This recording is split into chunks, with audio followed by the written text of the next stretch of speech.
to invite the president of Jeju Peace Institute, Ambassador Seo to deliver the remarking welcoming remarks. So sorry. Please, President, have the floor.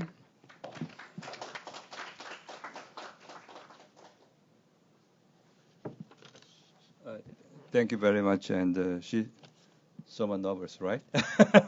Okay. Good afternoon. On behalf of the Executive Committee of the Jeju Forum, I would like to welcome you all to this important session on strengthening the Korea-ASEAN partnership through Korea's new Southern policy. I'm very happy to be with such a distinguished participant.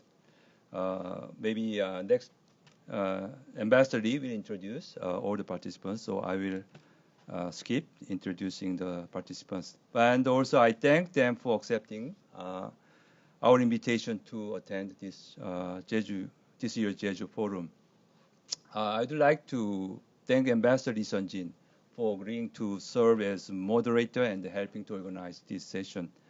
As you may know, the Ambassador Lee has devoted himself to researching ASEAN and Korea-ASEAN relations, even after his distinguished diplomatic career, including as Korean ambassador to Indonesia. And he has contributed a lot to raising the public awareness of the importance of ASEAN among the South Korean people. Also, we are very pleased to have Deputy Minister Yoon Sung-gu as our keynote speaker. Minister Yoon is responsible for representing Korea at the senior officials meeting at the ASEAN Plus 3 and East Asia summits.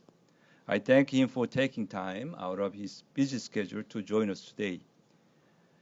As you know, today's session is titled Strengthening the Korea-ASEAN Partnership through South Korea's new Southern policy. I hope and many of you are aware of the South Korea's new Southern policy.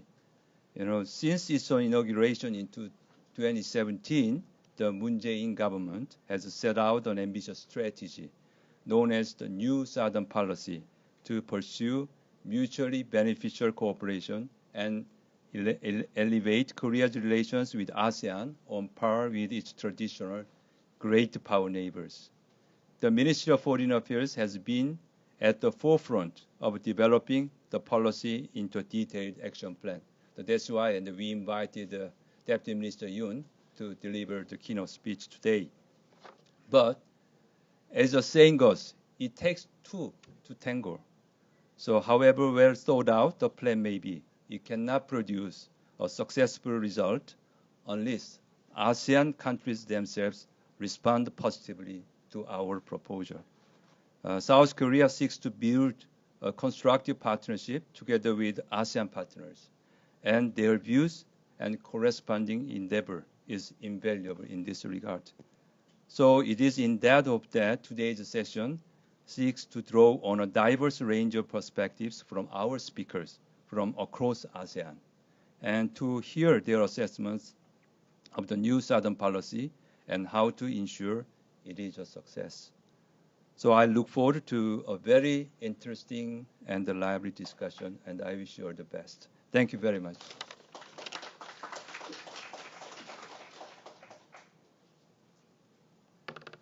Thank you, President, for the remarkable speech.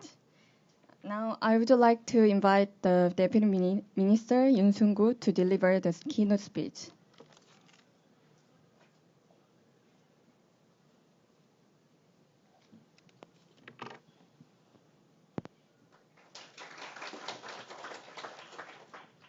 Good afternoon, everybody.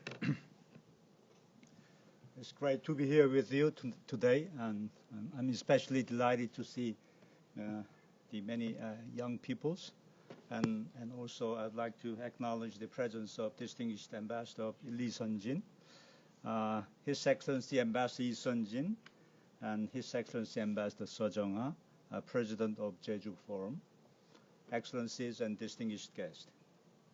Once again, good afternoon. It's my honor and pleasure to join you here at these prestigious forums. Every year, the preeminent scholars and experts across the globe gather here in Jeju Island to share their insight and wisdom to make this world a more peaceful and prosperous world to live in. And today, I'd like to take this advantage to acknowledge Ambassador Lee Sun-jin as President of Jeju Peace Forum already mentioned. His whole professional life has been dedicated to deepen our understandings on the ASEAN and enhancing our bilateral relations with the ASEAN. I'd like to take these opportunities to express once again my sincere regards for his contribution and commitment to the ASEAN. In recent years, reflecting the growing importance of ASEAN in this region and in Korea's foreign policy, we have been holding a dedicated sessions on ASEAN. This year, this session has been greater importance. Last year, President Moon, as President Ambassador Seo has already mentioned, last year, President Moon Jae-in announced his new Southern policy during his tour of Southeast Asia. Since then, Korean government has been working to put this policy into concrete actions. In this regard, we couldn't have chosen more relevant and better times to discuss these important issues. Strengthening Korea-ASEAN partnership through the Korea's new Southern policy. I look forward to an insightful discussions today, and especially learning ASEAN's views on Korea's new Southern policies. On a personal note, timing-wise, your visit to Korea at this time is, I think, all the more timely because Korea's TV network provide 24 hours coverage of World Cups. Having said that, let me begin with some fascinating football stories. Korean people of my generations, I think they have a fond memory to have watched a neck-and-neck football match between Korea's national squad and ASEAN counterpart on a variety of occasions. In the 1970s, I think that we enjoyed ourselves to claim the championship trophies when we met the ASEAN counterpart. Of course, occasionally we suffered from a painful loss at the important match.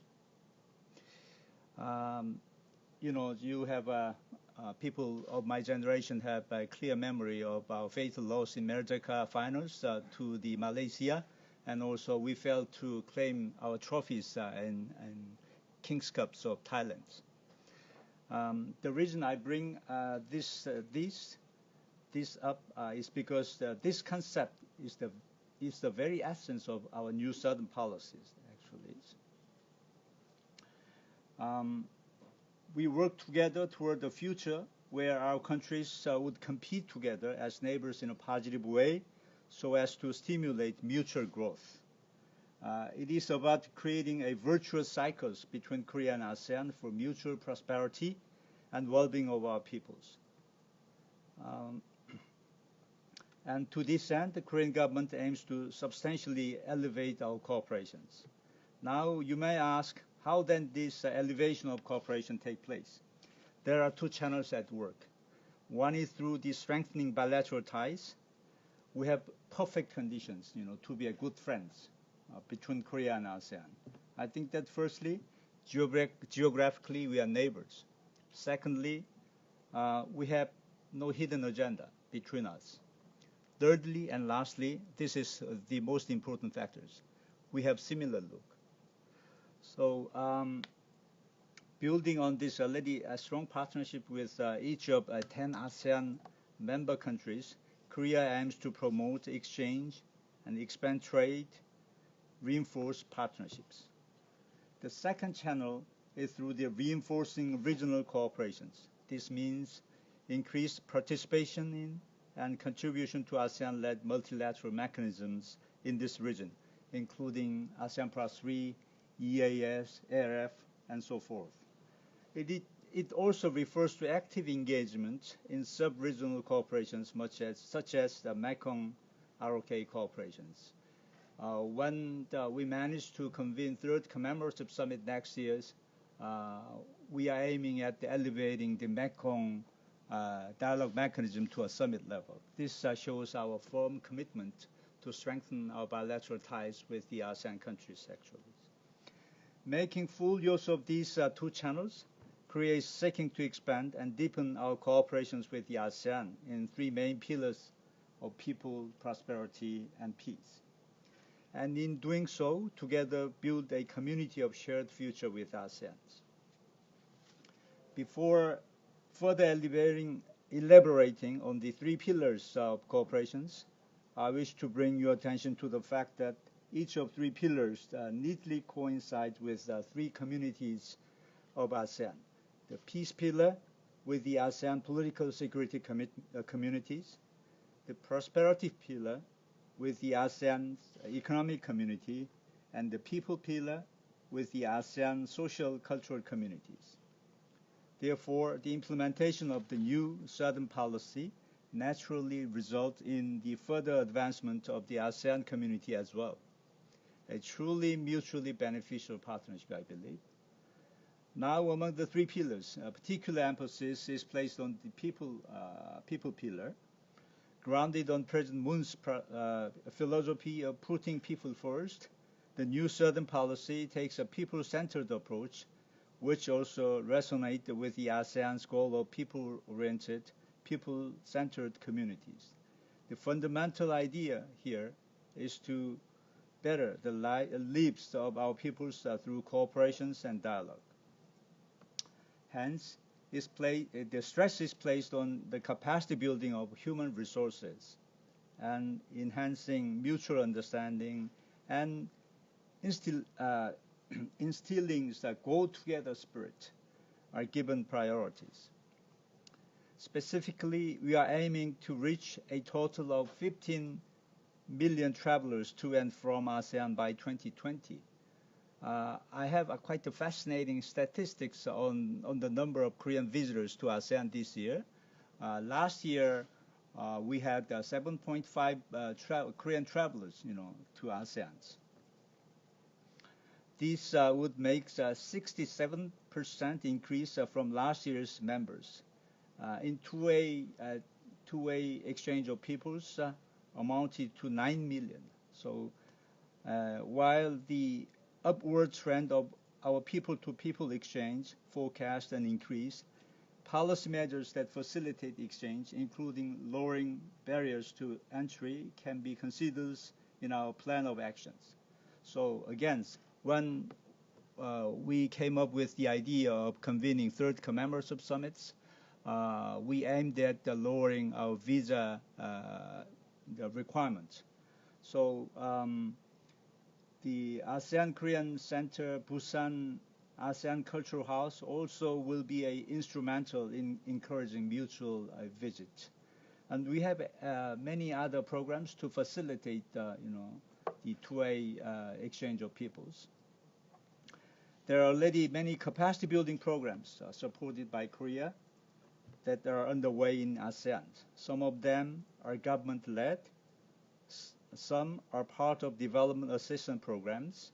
Others are supported by the private sector from businesses, universities, and other vocational training centers.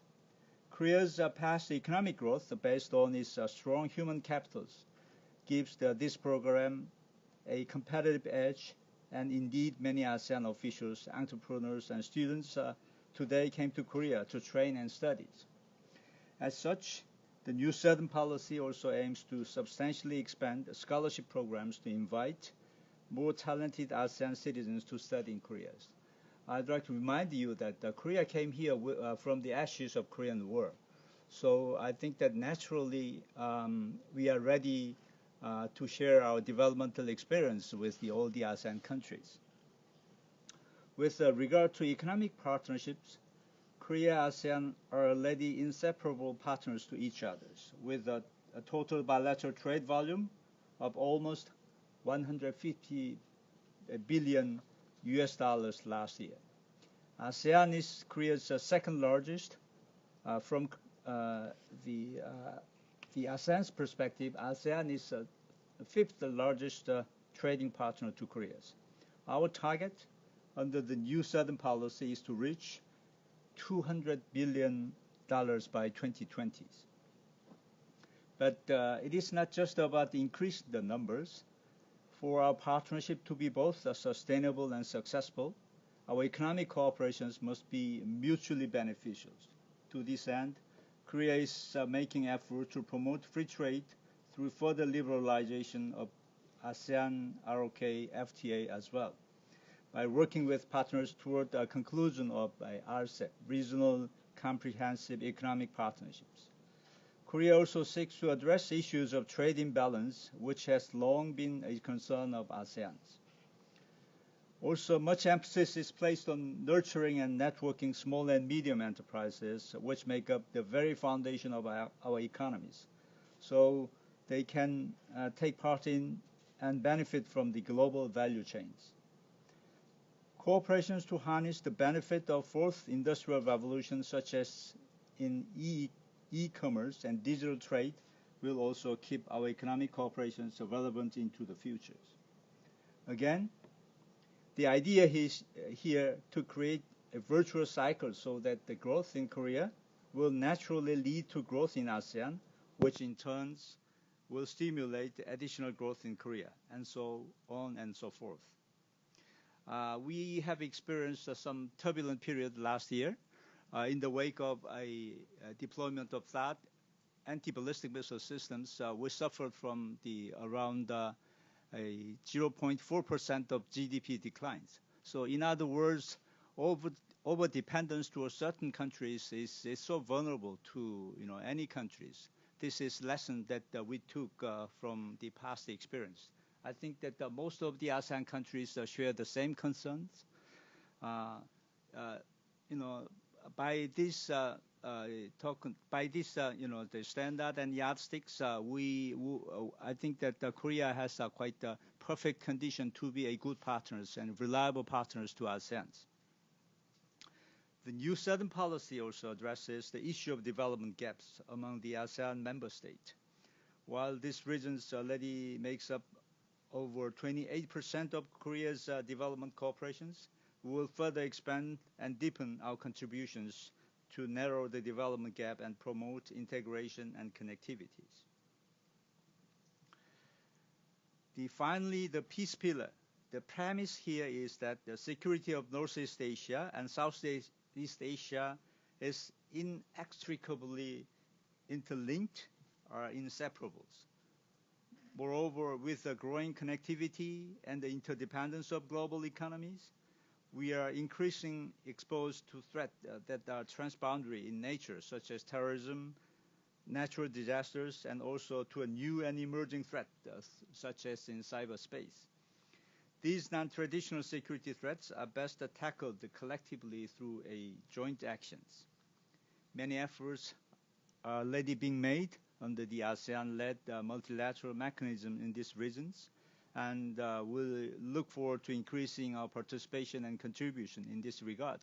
Actually, Korea has made a tremendous effort and contributions to the capacity buildings of ASEAN countries in these domains. Through the active participation to the ADMM Plus and other multilateral fora, which was created by the ASEAN, Korea has made substantial contributions to the capacity buildings of ASEAN again. ASEAN has been a staunch and steadfast supporter of Korea over the years with regard to North Korea's nuclear issues. We are witnessing some sea change on the Korean Peninsula, as our reliable partners, we expect some extraordinary contribution from the ASEAN countries. We continue to ask for the ASEAN unwavering support in our joint efforts to denuclearize and establish permanent peace on the Korean Peninsula. ASEAN indeed has a bigger role to play here as we work toward engaging North Korea into the ASEAN-led regional multilateral security framework so as to induce the countries to become responsible members of international communities. Also, having diplomatic ties and channels with North Korea, ASEAN is in good positions to engage North Korea in assisting their reform and development when the time comes for such steps to be taken. ASEAN has some additional advantages in this domain. Firstly, North Korea feels, North Korea, ASEAN will be quite comfortable partners to us, to ASEAN. Actually, North Korea tends to feel some degree of comfortability when they are dealing with the ASEAN neighbors. So ASEAN could contribute, the maintaining and promoting peace and stability on the Korean Peninsula. And also, as I told you before, ASEAN has already established diplomatic ties with North Korea. So you are indigenous also by the engaging North Korea diplomatically. And also, North Korea is trying to emulate some ASEAN countries in their endeavors to upgrade their societies. Some ASEAN countries managed to transform its society to market-driven economies. For example, when some progress will be made in the future, Vietnam, for example, could invite the North Korean government officials to train them to make them see what happens in Vietnam. Vietnam has managed to transform the controlled economy into market-driven economies. They could provide good opportunities to widen the horizons of North Korean government officials. Peace and security has always been a preoccupation, especially in these East Asian regions. ASEAN way of establishing a habit of dialogue and cooperation. Sometimes it takes longer time than we expect.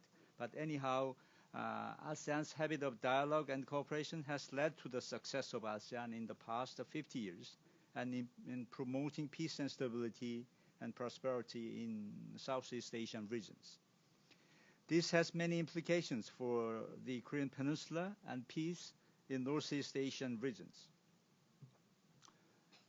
Excellencies and distinguished scholars, today the growing uncertainties resulting from major power rivalries in these regions are raising concerns of division and destabilizations. Renewed confrontation between the regional power in these regions on key issues like trade will inevitably dampen global economic recoveries, which can but negatively impact the much-needed economic growth in these regions. Also, rising tensions in the South China Sea, fueled by the intensifying bilateral strategic competition between the major powers, can make it more difficult to manage and contain the situation in the event of crisis. Actually, South China Sea is a quite important and vital sea lanes to bring peace and stability in Northeast Asia as well as ASEAN countries.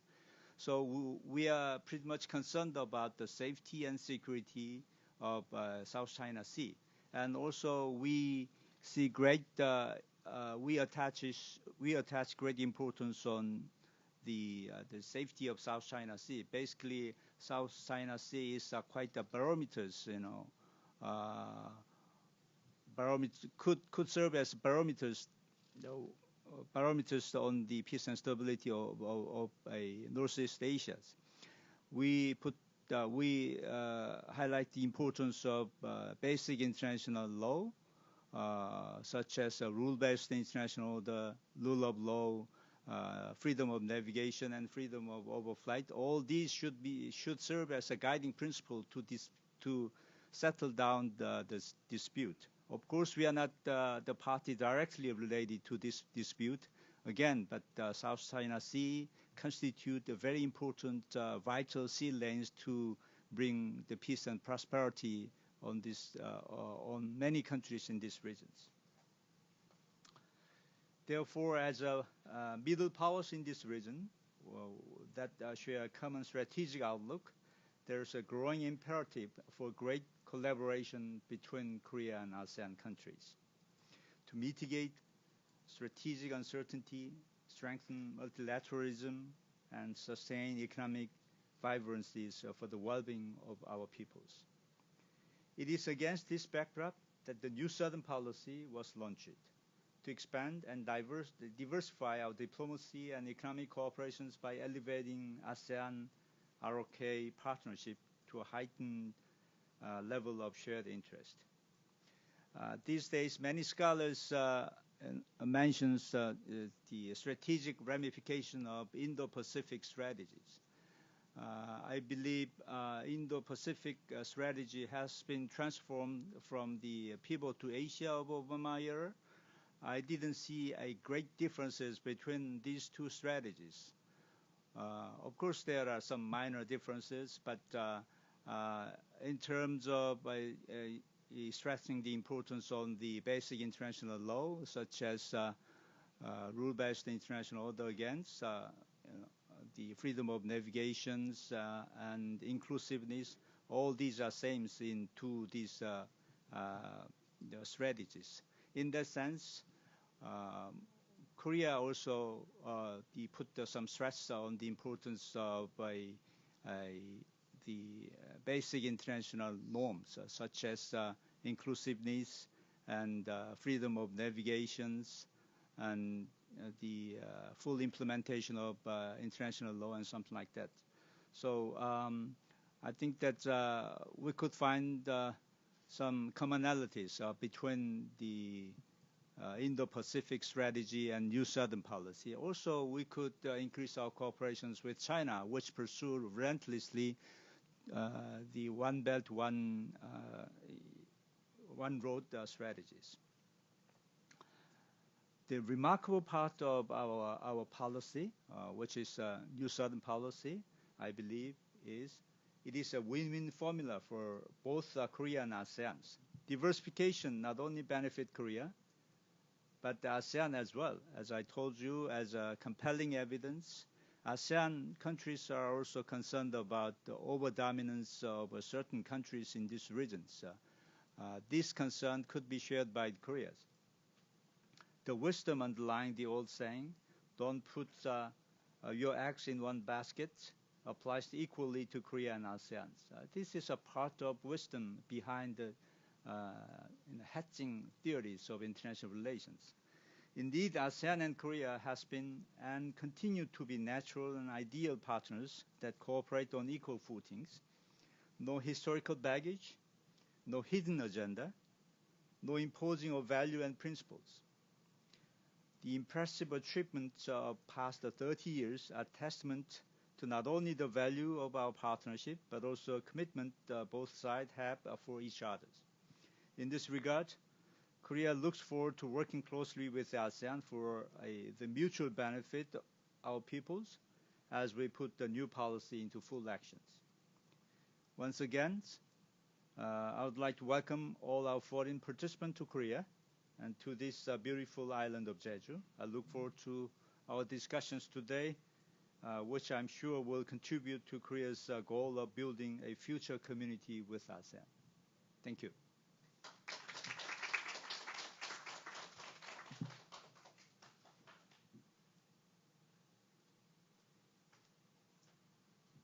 Thank you, Deputy Minister, for this speech.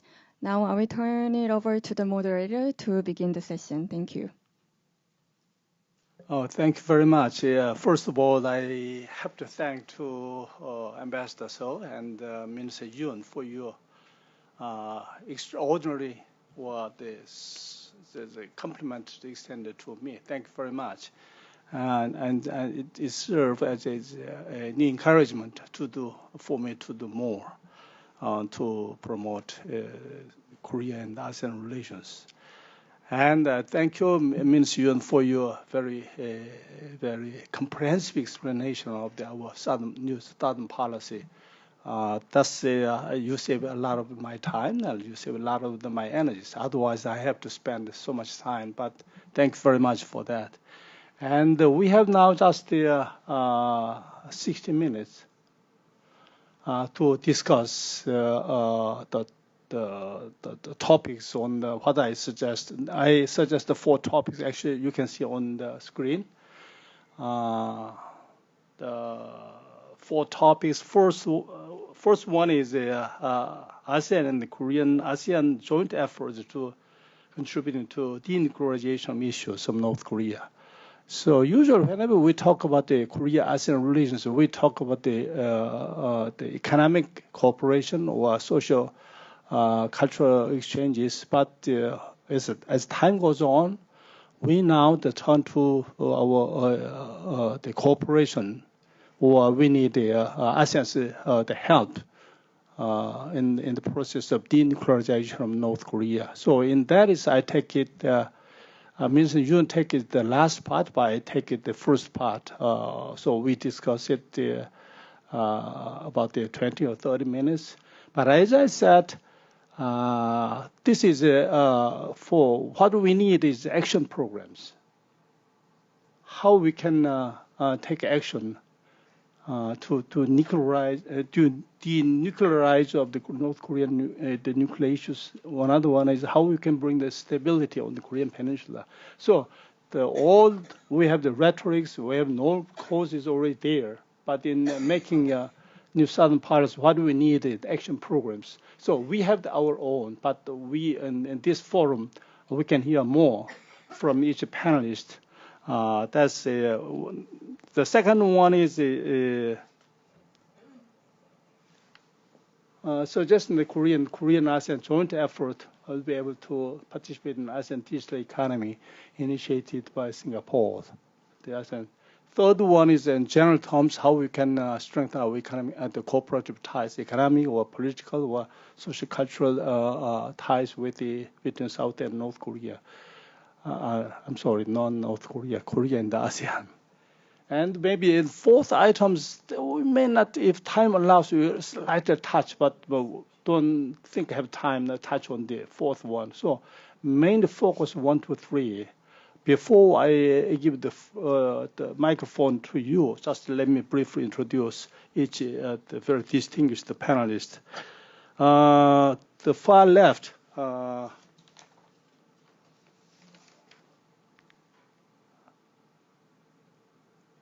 what is the? Sorry, here.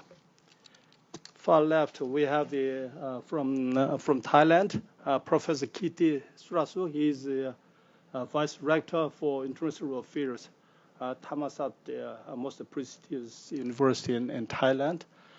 He's been in Korea many times in the Yonsei University and Korea University. He taught it. So he knows well about Korea. And then the second one is we have the journalist Ravi Bellua from the Straits Times. I'm a great fan of the Straits Times, and I think it's the best in this region as well as in the world, best newspapers in the world. And then we have the Professor Carolina Hernandez from the Philippines, and he's very distinguished. And he also, we met many times in kind of the Korea-ASEAN relation, discuss about the Korea-ASEAN relations, and very nice to meet you again. And number 4, next is Ibu Dwi Fortuna Anwar. We met in Indonesia. So she has been in Korea many times. And first meeting I was in the Jeju Island, maybe 5 or 6 years ago. And also I met her, and she was the advisor to the vice president of Indonesia. So she has been working with the government quite a long time. And lastly, let me introduce His Excellency Phumsop Bupa. He's the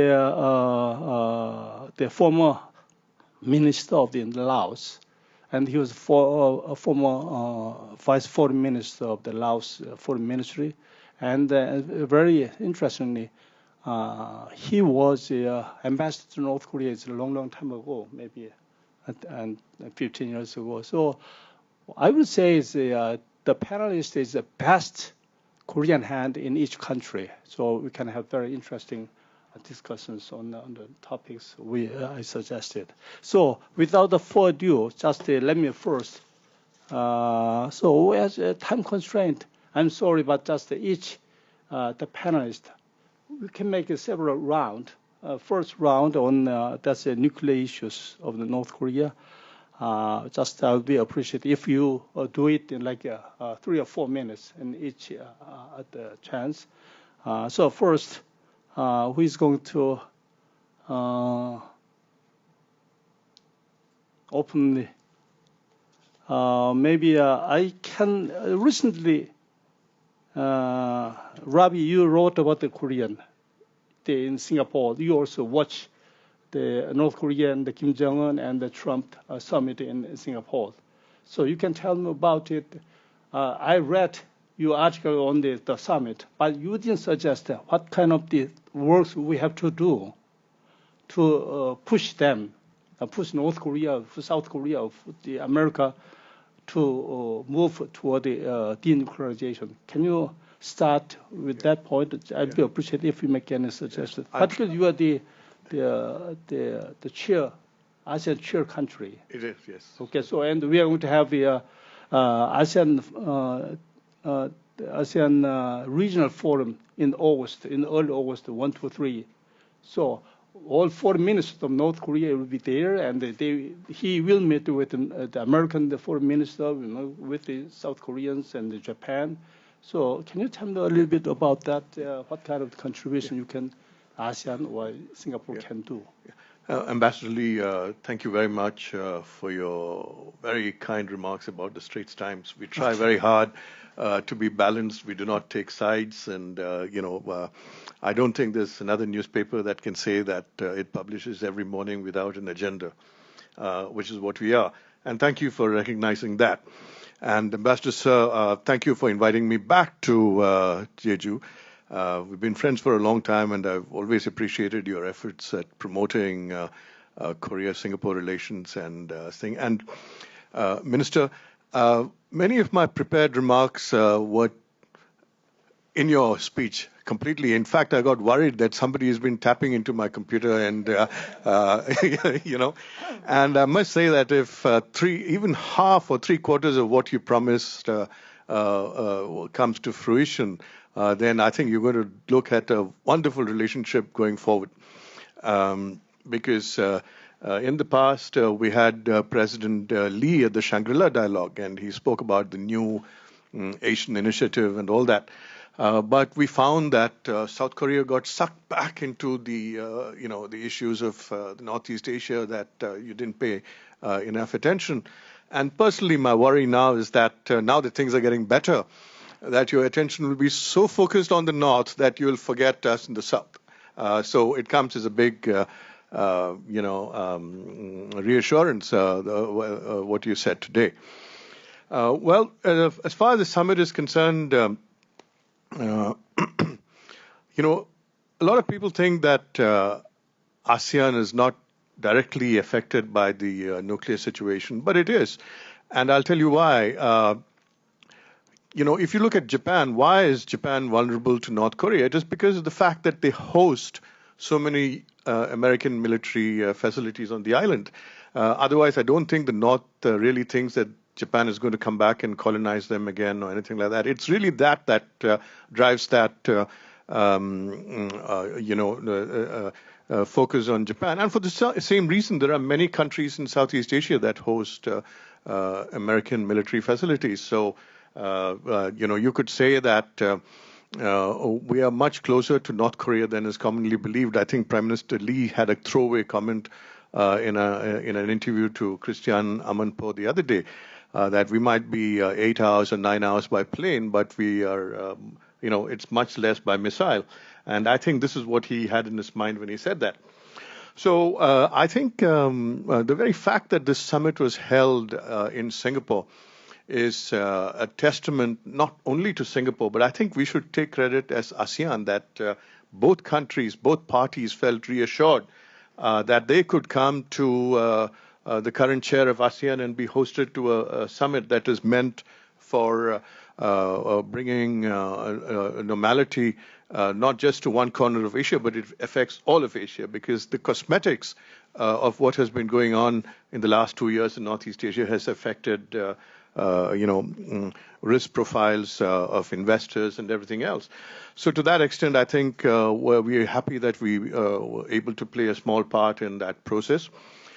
Going forward, what can we do really? I would think that if things move to plan, if you see good intentions, good shows of good faith, one thing that might be worth doing, probably coinciding with South Korea's own celebration of 30 years of full dialogue partnership with ASEAN, is to bring in the North in a small way into the ASEAN process, maybe with a sectoral dialogue partnership. I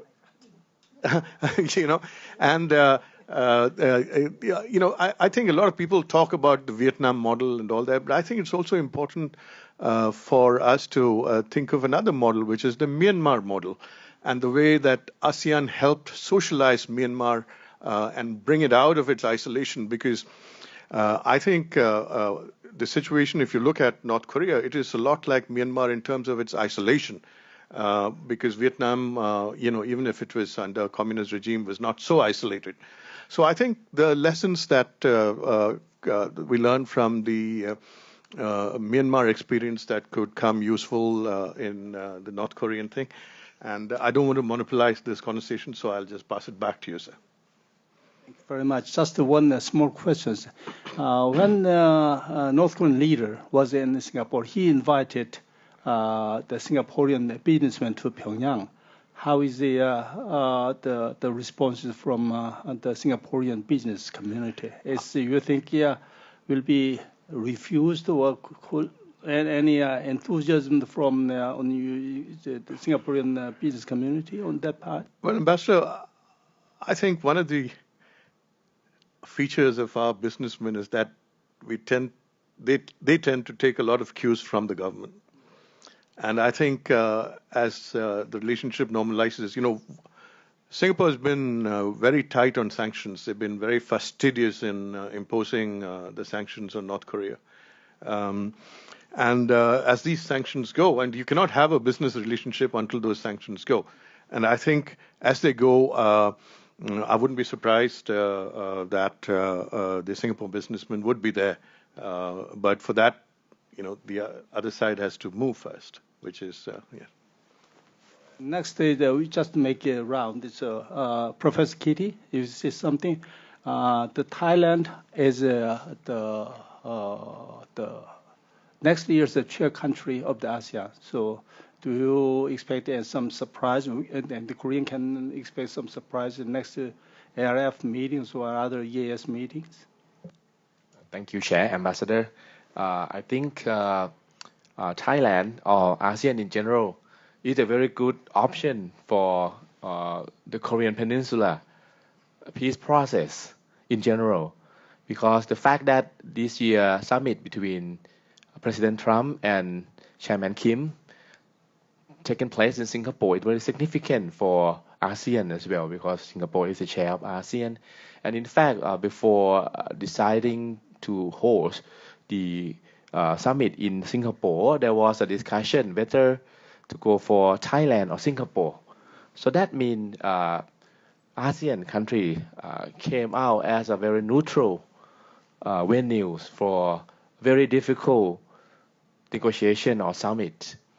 If you consider the fact that Thailand has been traditional ally to the United States, that Thailand came out to be in a picture, that means North Korea is also comfortable with ASEAN in general, including country like Thailand. And we have established relationship with North Korea quite long ago. When I heard Minister Yun talk about King's Cup, Merdeka Cup, in fact, North Korea always play. Both South and North Korea always play at the King's Cup tournament in Bangkok and also Merdeka in Malaysia.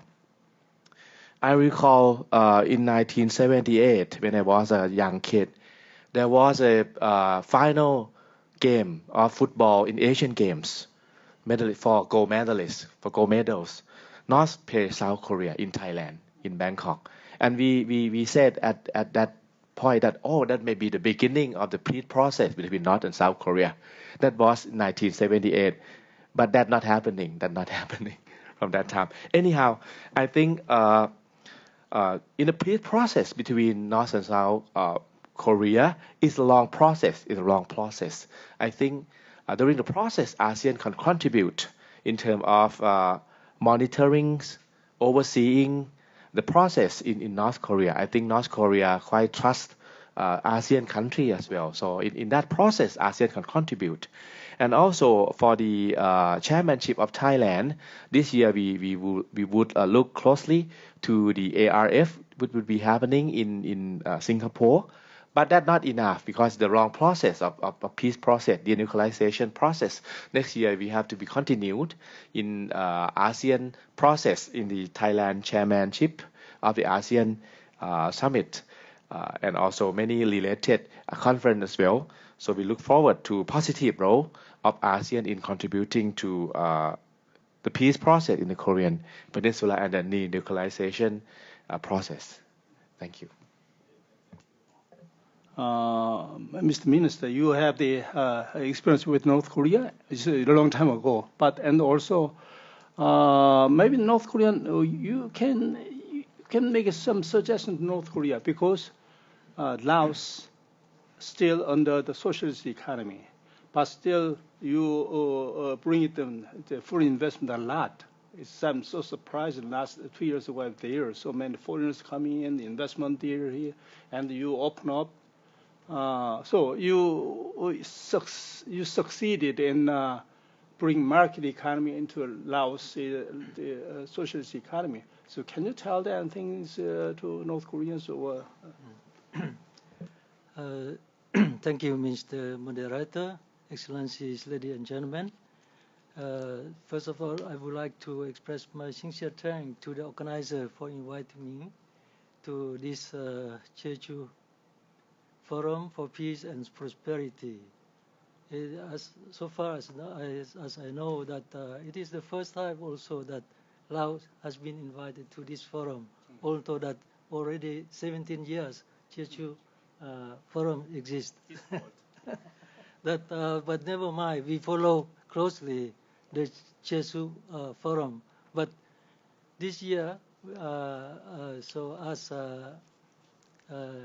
Laos, we are happy to see the outcome of the North-South Summit and the North Korea and U.S. Summit in Singapore.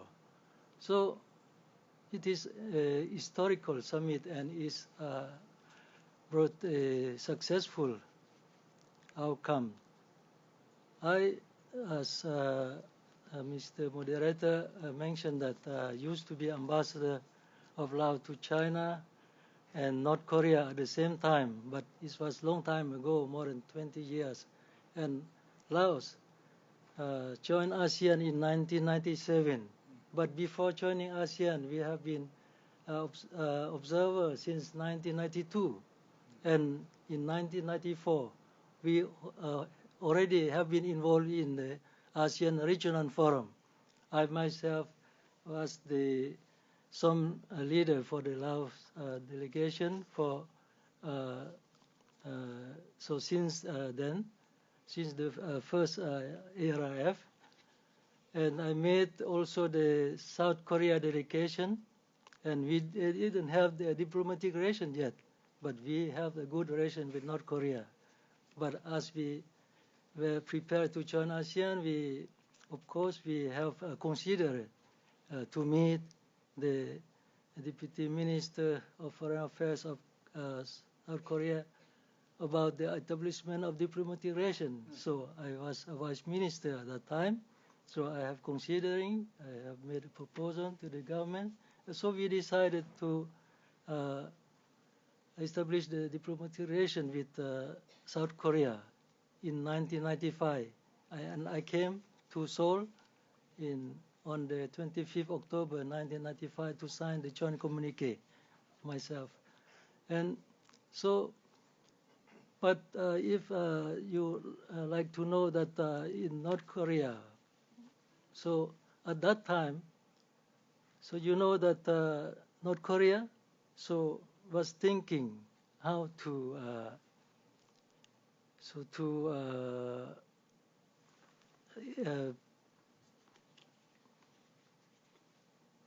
to accomplish the objective. But of course, the North and the South, they have the one aim to reunify. You have the Ministry of Reunification in the South, and the North also they have the Ministry of Reunification.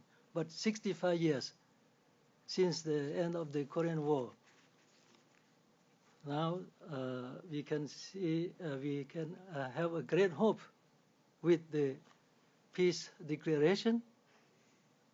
And as I remember well, the North Korea, they wanted to have a peace agreement with United States and South Korea. But it took so long time to have this decision. They wanted to have, because they wanted to have a direct talk with the U.S., because they know that the U.S. is the superpower, they decide everything. So they said that here in South Korea, you have the U.S. forces, armed forces. So why? So they don't believe about their safety. So why they wanted the peace agreement. So as now, so the two summit so has a very significant terms for the North-South denuclearization, and for the denuclearization is very important. And so with the joint declaration, even with the South Korea and also with the U.S., so we I hope that you have to work, of course, together. And then I think that the North Korea also, as everybody know that already third time in very few of time that they meet the Chinese leader. So it means that they have changed. They want to develop the country. So as they have made the business people in Singapore, and they invited also Singapore business people to North Korea. And the North Korea also, we have the embassy of North Korea. We have also the good relation. We try to help each other. But, we are still poor, Laos. But we invited them to come to visit our country and to see what we are doing now.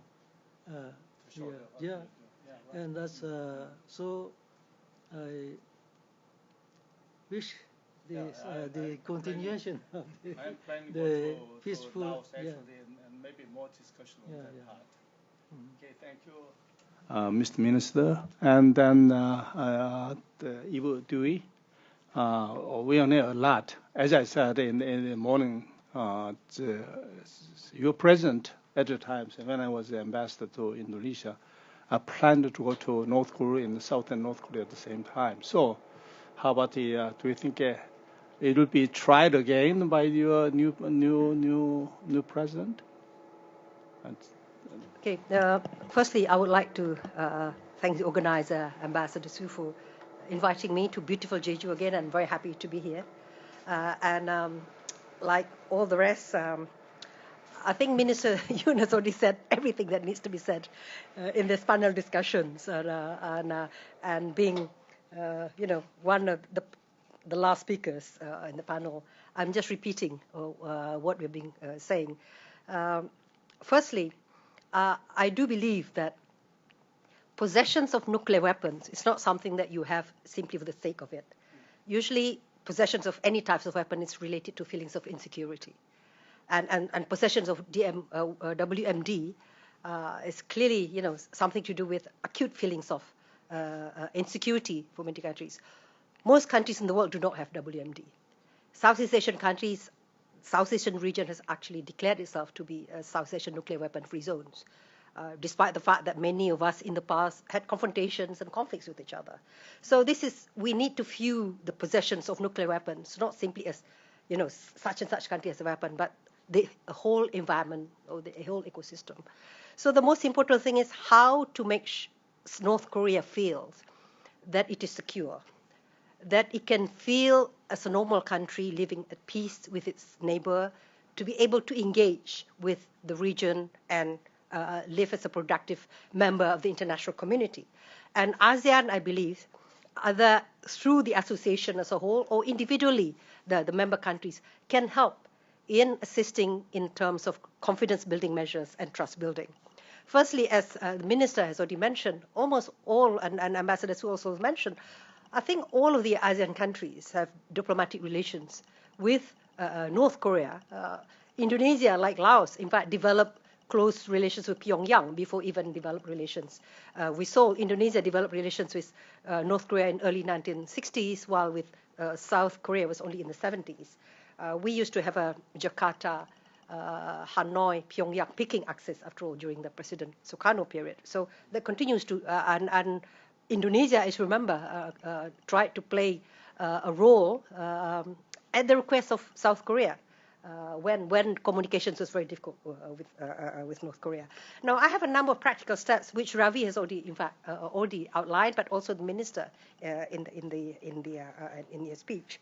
So, at the ASEAN level, the ASEAN Regional Forum is the only regional forum in which North Korea is a member. Now, for a while, the IRF has been sidelined by the East Asia Summit. But the ASEAN Regional Forum, in fact, is not only that it is the only place where North Korea is in, but it is also truly Indo-Pacific, because countries in the Indian Ocean region, including India there, and the, others, we have a large number there. So I believe that we need to revitalize. Take note, Singapore chair and Thailand too. We need to revitalize the ASEAN Regional Forum and not regard it as a poor cousin to the East Asia Summit, because this is a place where we can really open up to various issues, including these evolving Indo-Pacific discussions. So we need to revive that, to revitalize it. Secondly, we need to invite North Korea to get engaged in various multilateral security dialogues, including its defense officials. So let's invite North Korean defense officials to the ADM plus, yeah? So the ASEAN Defense Ministers plus meetings. So start, at the low level, at the technical level. And then, as has been suggested earlier, we need to engage North Korea in all the three pillars of ASEAN-related activities. So yes, let's also invite North Korea to become a sectoral dialogue partner of ASEAN. South Korea in the 1980s started as a sectoral dialogue partner, and then it became a full-fledged dialogue partner. So let's engage North Korea in that respect. So, so the whole point is to make North Korea become more self-assured and comfortable in regional and multilateral fora. And then looking at ASEAN, we have the TAC, the Treaty of Amity and Cooperation in Southeast Asia, and we have the SHONFES, the Southeast Asian Nuclear Weapon-Free Zones. Let's get Korea to sign on to the protocols of both the TAC and the SHONFES as well. Not South Korea, North Korea. Yeah. So, South Korea, of course, South Korea has already signed on to all of those when it became a full dialogue partner. So when North Korea became a sectoral dialogue partner, maybe it should be encouraged to sign on to the protocol of the Treaty of Amity and Cooperation, and also look at the Southeast Asian Nuclear Weapon-Free Zones and get North Korea to sign on to this treaty. And then, third, Carol and I were both members of the UN Secretary General Advisory Board on disarmament matters. We believe that the UN is very, very important here, and we know that North Korea withdrew from NPT. We need to find ways to get North Korea to become a party to NPT again. Indonesia is a member of the UN Security Council from 2019 and 2020. So at the bilateral level, maybe Indonesia can start talking conversations with North Korea, and also at the ASEAN level through our various forums. Always also try to get North Korea to be a member of the NPT again. And as been mentioned earlier, we can learn, we can share experiences of managing diversity with North Korea. After all, ASEAN is extremely diverse. We have so many different types of polity within ASEAN. We have Laos and Vietnam, which are communist countries, which are now practicing open economies. We have an absolute monarchy in Brunei. We have a single-party, very successful capital state in Singapore. And we have anything in between. We have very vibrant, slightly chaotic liberal democracy in Indonesia, and the Philippines, we don't know what Philippines is at the moment. We don't yeah. With Thailand, it seems to be going back and forth. But despite the different polities and different political systems and social, cultural systems and so on, we managed to get on well. ASEAN is about open engagement. It is non-judgmental. We are not into megaphone diplomacy or pontificating and trying to make a point in public. So, as I said, this will make it much more easier for ASEAN and individual countries to speak, with North Korea, and to show that it is possible for Pyongyang and Seoul to live peacefully despite the different systems. We respect each other, and that could be a model for that. And so the experience of Laos and Vietnam very important. And I remember Minister Bupa Wina, we met when we tried to visit Laos before it became a member of ASEAN. So maybe ASEAN delegations could also be invited with parts of South Koreans to visit North Korea to see what North Korea needs and whether there is anything that we from ASEAN can assist. And this could be ASEAN plus South Korea plus Japan and so on, the more, including China, if more parties are involved. I'm always in favor, I've always been very critical at the exclusion of ASEAN from the six-party talk. As I said, North Korea is a member of ASEAN Regional Forum, but ASEAN is not invited to the six-party talk. While when North Korean, the American soldier who deserted to North Korea, who wanted to reunite with his Japanese wife, they met in Jakarta. Yeah, but I said, we're during the no-party talk, the six-party talk, Indonesia and so ASEAN is not included. So we need to do more of this. The bottom line is that we need to show North Korea that you do not need WMD to be a respected, successful member of the international community. So I think that's the most important thing. Just for audience, ADMM was to invite North Korea to ADMM is a defense ministers meeting. ASEAN and the Korea, Japan, and China, America defense ministers meeting every 2 years or 3 years. So she suggests maybe we can invite North Korean defense minister to the ADMM plus. So okay. Do you think if we invite, you invite, they will coming? North Korea will come? If Singapore invites, after all.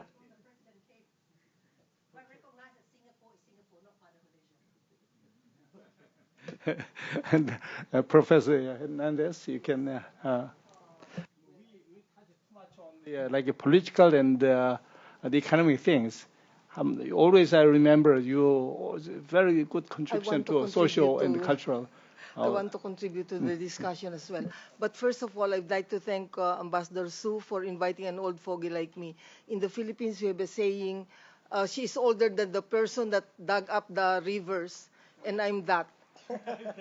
Yeah, older than everybody else.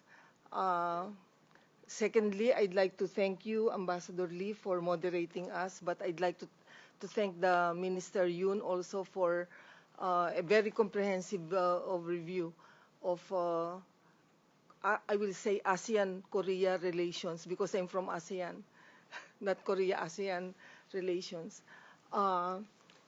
I would like to emphasize the fact that I have never been a government official, so I cannot share anything about official business with this forum. However, I'm a veteran of the so-called Track 2, and I would like to second the involvement of North Korea in many of our activities. In fact, ASEAN ISIS, the original ISIS, the good ISIS, was very instrumental in getting the North to come to many of our discussions. because we wanted to build confidence and trust among the North Koreans.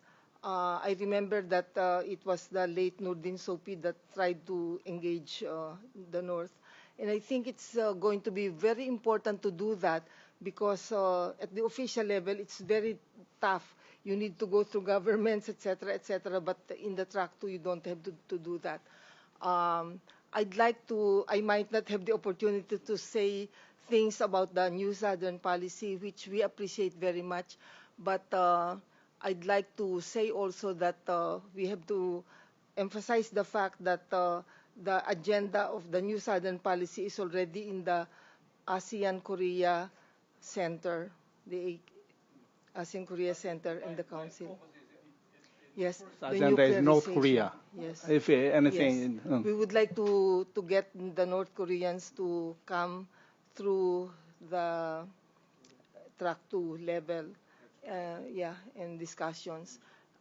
We have in the Council for Security Cooperation in the Asia Pacific, which is the track 2 for the ARF, already invited the DPRK, and they have been actually, South Korea had been paying for their dues, but we noticed that it's very difficult for them to come individually and articulate the positions of their government, so-called. They cannot do that. But for now, it's true what Rabi said, that we are you should not neglect us, because the weapons of mass destruction also affect us, in fact. And while the Philippines was not in the Trump Chairman Kim summit, I would like to say that I am grateful to Singapore and ASEAN for holding the summit on our National Day. June 12 is the National Day of the Philippines. So even if we were not there spiritually, we were. In addition, I'd like to say also that ASEAN provided rice assistance to Pyongyang.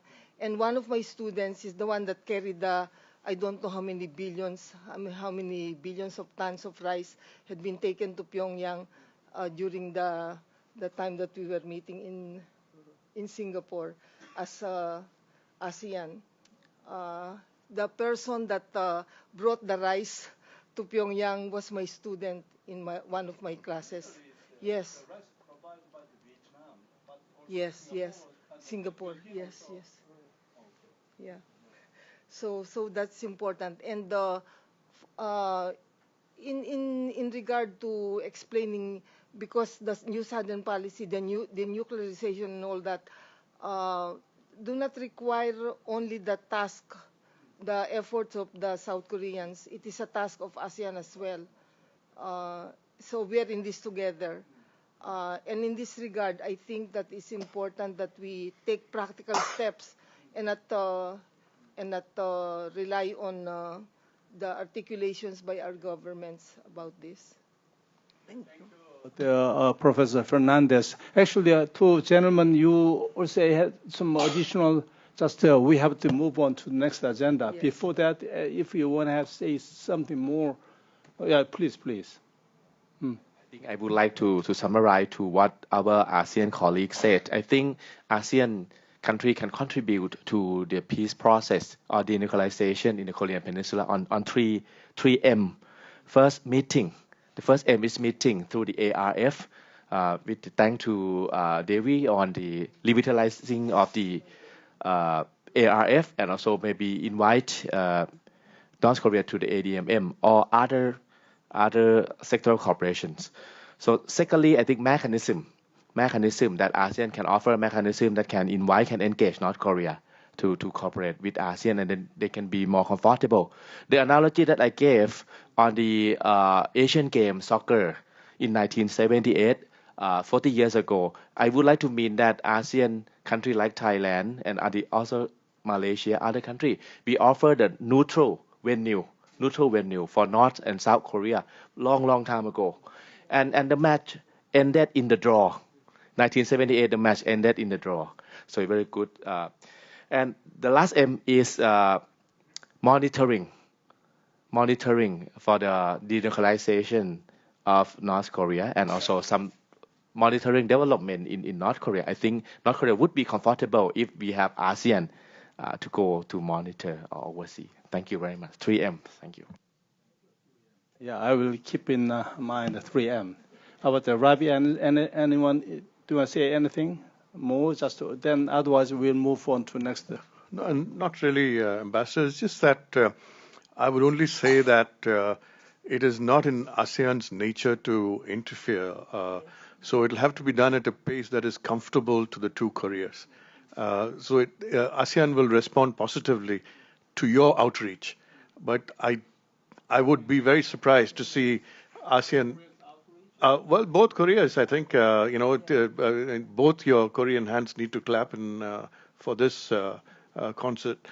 So I would be surprised if ASEAN would move before the two Koreas for themselves ready for it. Actually, my plan was just to open the floor, but it seems like we have no time. Just move on at the last part. Maybe just give me share some minutes for open comment or microphone. So let's move on to next the agenda. Next agenda is maybe too much specific.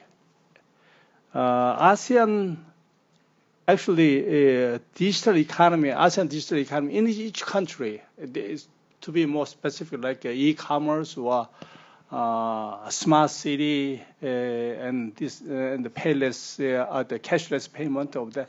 That is well developed in each ASEAN the state, but first time the Singapore proposed ASEAN-wide, not just the individual, but ASEAN-wide digital economy, the plan, particularly like e-commerce and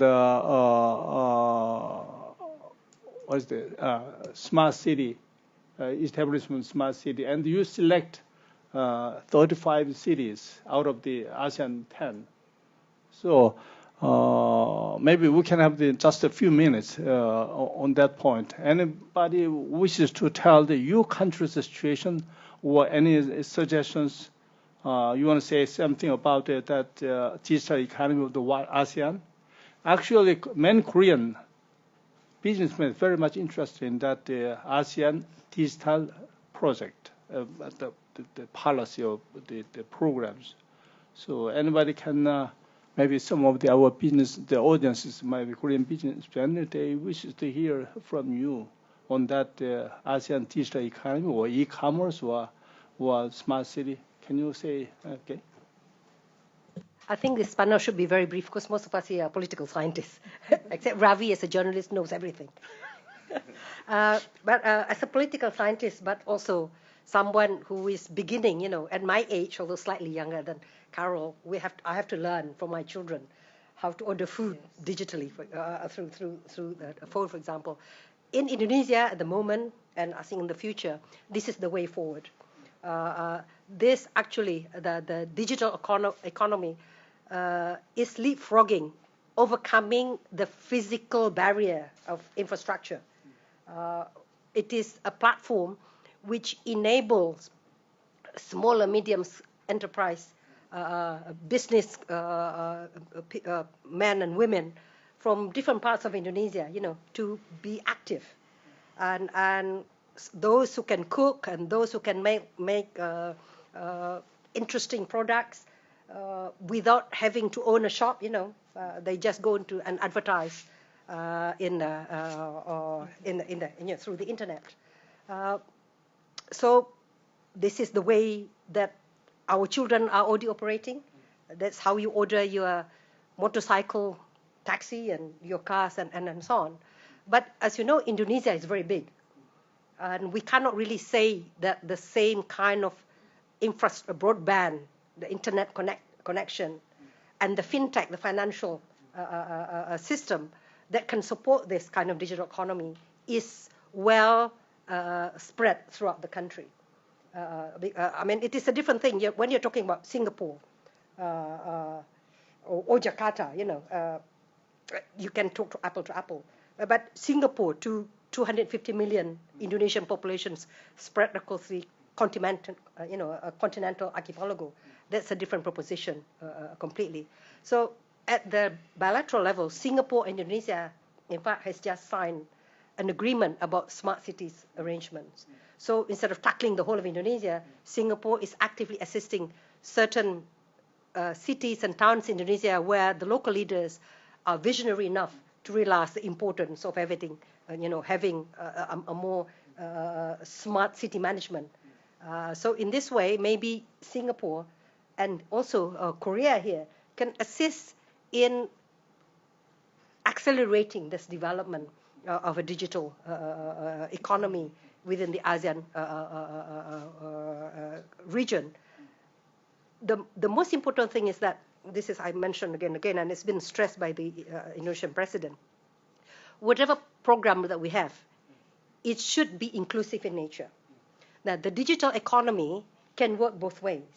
It can accelerate economic development, but if you're not careful, it can actually widen the gap between those who already have access to it and those who do not have access in terms of physical infrastructure, the human resources, and the financial infrastructure. Or if we do it well, it could help to narrow the gap. And here, South Korea has a certain advantage. South Korea is very good with its creative industry. And in a lot of the ASEAN countries, the creative industries is in the hands of young people, in the hands of women, and they can actually operate in small scales, handicrafts, small cottage industry type of things. And the digital platform that after all, we're all using Samsung now. This is a digital platform that South Korea can also be very active in. So I would argue that both South Korea and Singapore, as a chair, could try to be much more focused, not just at the development of e-commerce, but to ensure this very inclusive economic development, looking at both the fintech side of it, because financial inclusivity is part of the SDG after all, and it is a challenge for a lot of countries, and also to bring in small scale enterprises. And thirdly, most important thing is the women. Make sure that it is the gender mainstreaming is also part of this. Do not the women tend to be sometimes excluded for all of this process. So if South Korea and Singapore can look at this three aspects at least, inclusive management of a digital economy, that would really be of tremendous help. Well, I'll just have a very quick word on this. I think Singapore's intent on picking resilience and innovation as the themes for its chairmanship is based on what Ibu has been speaking about. And a big part of the agenda is to try and reduce the gap between within ASEAN itself.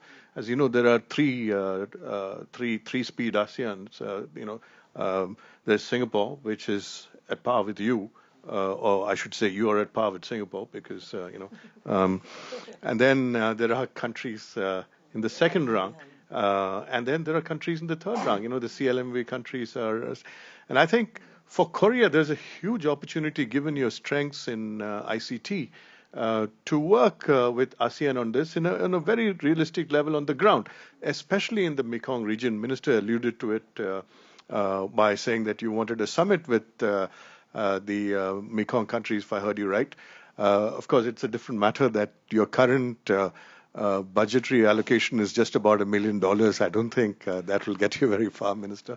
You have to substantially raise your allocation. But there's a huge opportunity here because, if the ties between Japan, Korea, and China improve, as they seem to, the willingness to work together on BRI projects is the first step. And if you can bring in more countries into it, the greatest good you could be able to do is in mainland Southeast Asia, where you'd be able to work together. Thank you. I would support this idea proposed by Singapore as a chair of ASEAN to have the cooperation on the digital economy and so on. So, and the smart city development. So, as our panelists mentioned that we in ASEAN, we have the rich and the poor members. So, and how to narrow the gap. But I do say in our experience in the past, Laos is a poor country that with the support of ASEAN, we have this as the CLMV, project to how to the all ASEAN member country have to assist the new one and to narrow the gap. And the important is the investment. So the investment is very important. So for example, Laos has now more investment coming, and then the living standard of the people now is get better and better. And so I think that also in regarding the North Korea also, if you can have this project, so I think that it will be good also for the North-South, North-South cooperation, because you have already the project to help to the people in the North Korea, how for, and also you have the experience to bring investment to the North, but it was stopped because of the misunderstanding. But if you continue, so as we are doing, and also South Korea is coming to ASEAN. So, for example, we have the have offered North Korea to explore and then or to invest in the tin mine, but with the old technology. So, but the business people, but the South business people would like to join, but they're not still not allowed. So if they can, you mean the mining industry in North Korea? in Laos. In Laos. In Laos. Oh, the tin mine. No, they are there. They're already there. They are already there. They are in the mining sector, but with the old technology. Old technology from the north. So, but so if there is a proposal, if the proposal from South Korea to have the joint investment, so like the digital economy, if we can do together, so it will be also digital economy and other sectors of the economic cooperation. Yeah, that sounds good to me anyway.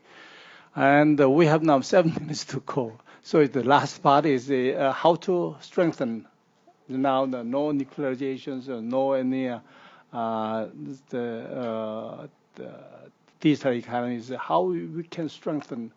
That's actually a core part of our new Southern policy.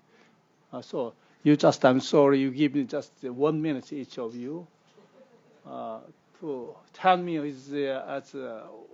what any. We have a lot of exchanges now going on between the ASEAN and Korea. We don't have to repeat it, but anything new idea, if you suggest, as briefed by the Minister Yoon, our trade, investment, and the people-to-people exchange is already well advanced and developed. So you just tell me something new or the plus. Okay.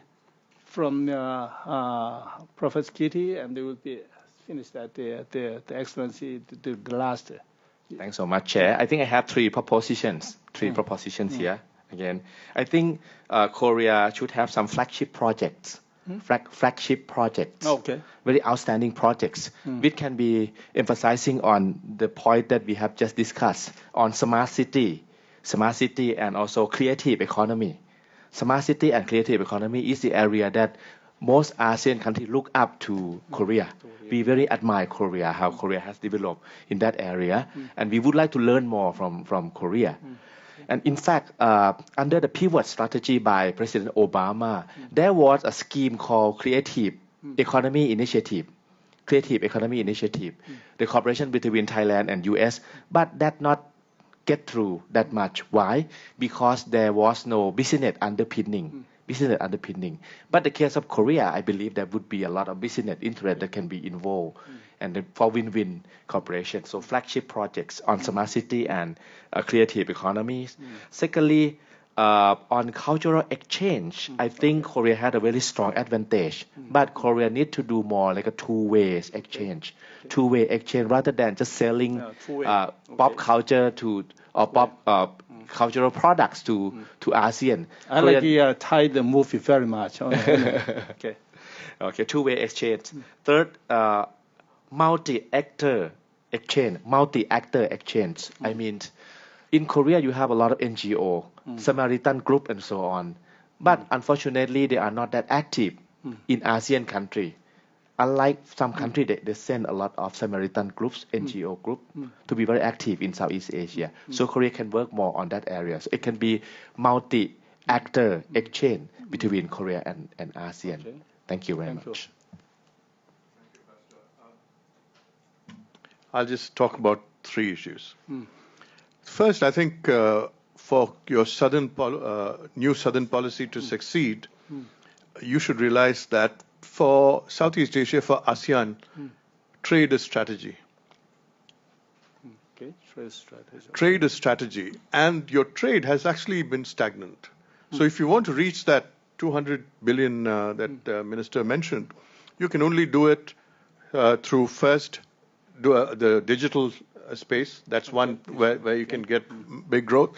Secondly, you shouldn't see digital as something just in the electronic space. Equally important to digital is the logistics space, in e-commerce especially, is the delivery mechanisms, this is why the Amazons and the Alibabas are building huge facilities in Southeast Asia. I think Korea should recognize that and move on it. Second, Minister mentioned about, did I hear you correctly in saying 15 million ASEAN tourists in Korea, Minister? Is that the number you gave? Two-way. So, okay, that's about 50-50, right? And I think the key to that... 50-50. Actually, you mentioned 7 million, right, Minister? 9 million last year. 9 million. Oh, 9 million last year. We sent almost 7 million to ASEAN. Yeah, what you're saying is that 1 in 6 Koreans have been traveling to ASEAN, but the reverse has not happened yet. And I think you should really consider open skies. Open skies. Especially, there's no reason. Why should you fear ASEAN Airlines taking away your business? You shouldn't. You should see yourself as the hub. Why should we travel through Hong Kong to get to San Francisco or Narita to get to San Francisco? You should be able to exploit our business. So many of us, we came to Jeju, but we came through Incheon or through Shanghai or, I don't know, Philippines. You're so close, but you came through Incheon. That's a shame that there are not enough flights. Third point, I think you should consider setting up a Korea Tech University somewhere in ASEAN to build Korean technology, to educate ASEAN people. You spoke about scholarships, you can do more. And to have that cross flow where ASEAN people are comfortable with Korean technology, they are aware of it, and they come back into their home countries and keep that in mind. And when they set policy, it will help your industries, it will help build up our skills. I'll just make these 3 points. Okay. Sorry, we have just 1 minute. Just 1 minute. Sorry. I would like to first of all stress the importance of track 2 diplomacy. Okay. Because track 2 diplomacy. It's important. I think we can cut the red tape and we can go direct. But in the track 2, we need to have new actors as well as new modalities. Okay. Because the old track 2 in ASEAN are aging, like me. Secondly, it's very important what had been expressed before about the neutral venue, which is ASEAN, in encouraging the North to come forward, but we cannot, of course, intervene in the process. Okay. Thank you, Ravi, for mentioning that.